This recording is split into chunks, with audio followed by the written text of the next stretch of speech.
So, I've always believed in public service, and I always believe that public service is about protecting people, especially when they're at their most vulnerable. And that's also what our insurance system is designed to do. It's to provide a safety net when disaster strikes. But that safety net is fraying under the weight of climate change.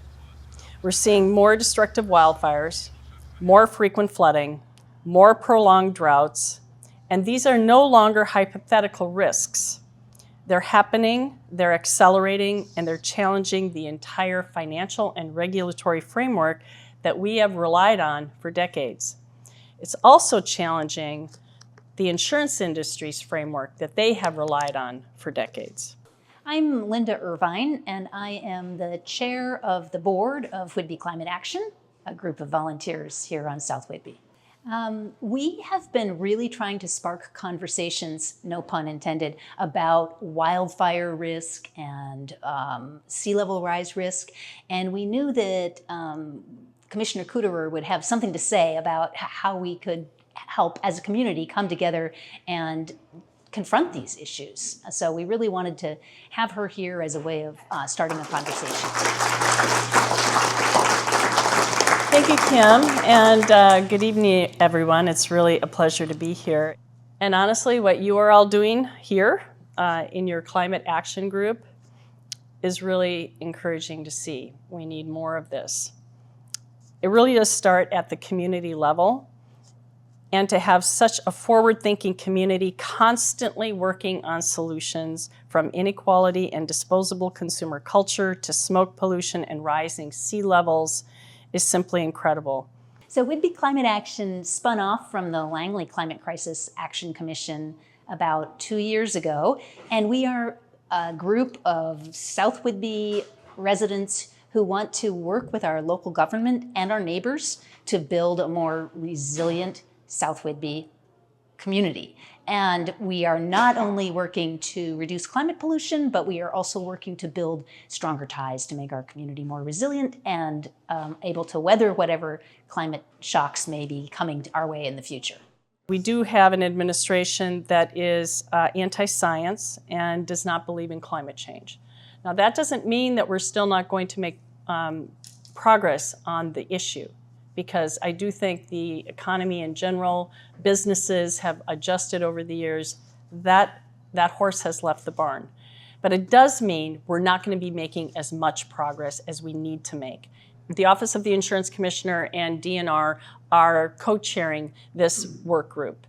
And we are looking at what are recommendations for reducing wildfire risk in the state of Washington, and how do we set up a mitigation grant program that not just individuals can access, but whole communities. Because I think one of the lessons we learned from Pacific Palisades is that it's not enough to have your home insulated against wildfire. Because there were some homes that were left standing after the fire went through, but the rest of it was gone. You have to have whole communities that are hardening against wildfire. You have to have the defensible space for the community to start, and then you can be working on individual communities. So last year we launched Whidbey Climate Fund in collaboration with the Whidbey Community Foundation, and it's a fund where sometimes when you take an airplane trip they offer you a carbon offset, and we said, why would we be sending this carbon offset somewhere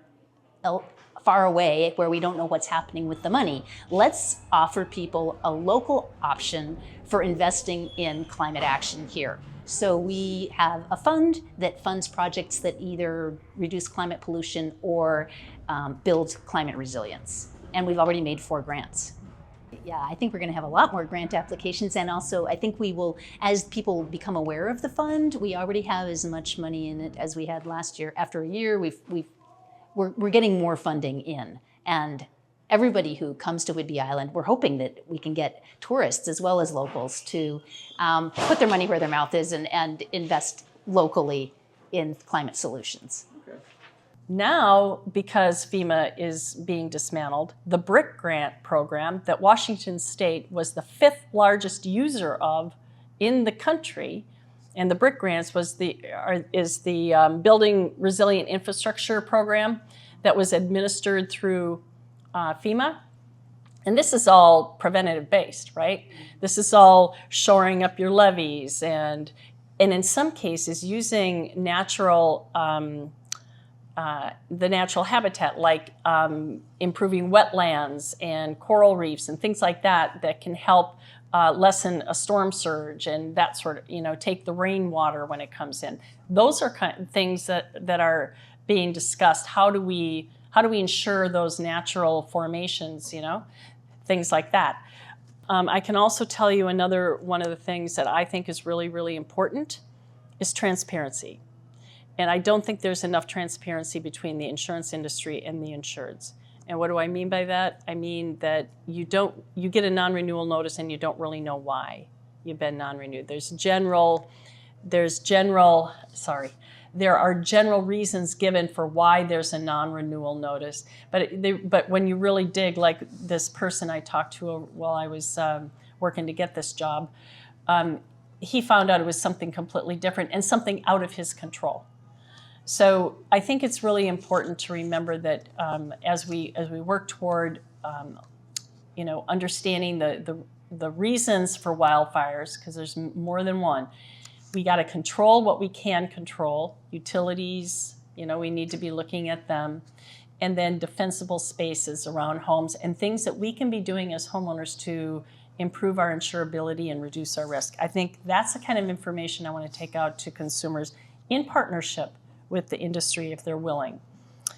But I do think they need to be more forthcoming with information to their consumers. And that includes their wildfire risk score. I think they need to be telling consumers what that is as well.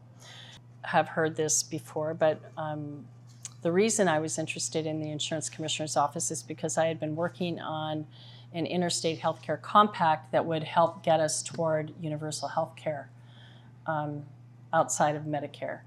And my motivation for that was when my daughter was born many years ago, she was an extreme premature. She was 3 months early. So she was 1 pound 13 ounces, 12 inches long, and hooked up to all this machinery, including a tube down her throat that it looked like it weighed more than she did. And she was in the hospital for 5 months. She had 3 surgeries while she was in the hospital. And during that time, I was lucky. I had a firm that said, we got your back, we got your cases, and we're going to pay you. So I got to go be by her side. I did that vigil every single day. First call I made in the morning, it was the last call I made at night to check on her. And I spent all day in the hospital with her. And there were a couple times when the insurance company denied life-saving care to her. The doctor said she needed it. And, I guess I could say that sometimes being a trial lawyer comes in handy. That would be one of them. And I ended up getting her care paid for, and she's now 32 and just passed the bar exam. Taking the bar exam.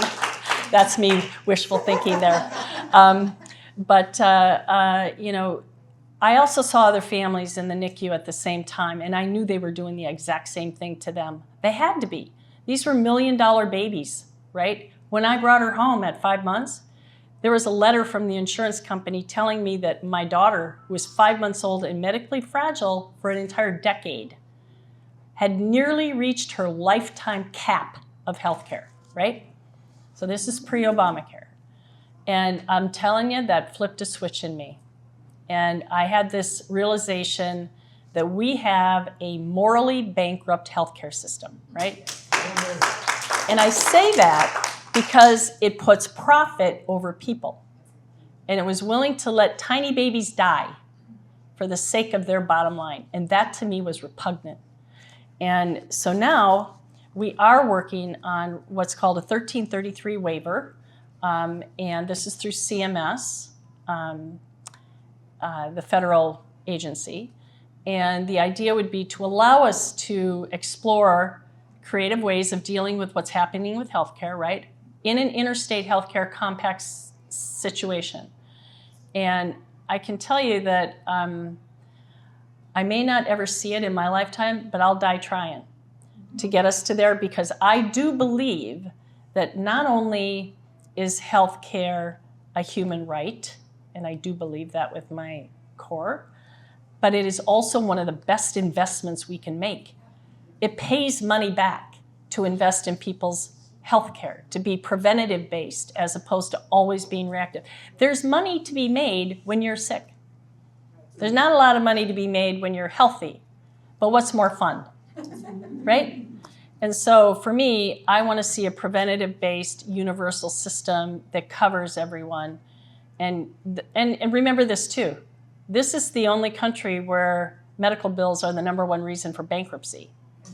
That's another abomination. So this is, I like to say that I can walk and chew gum at the same time, so I can work on the climate change issues and I can also work on healthcare.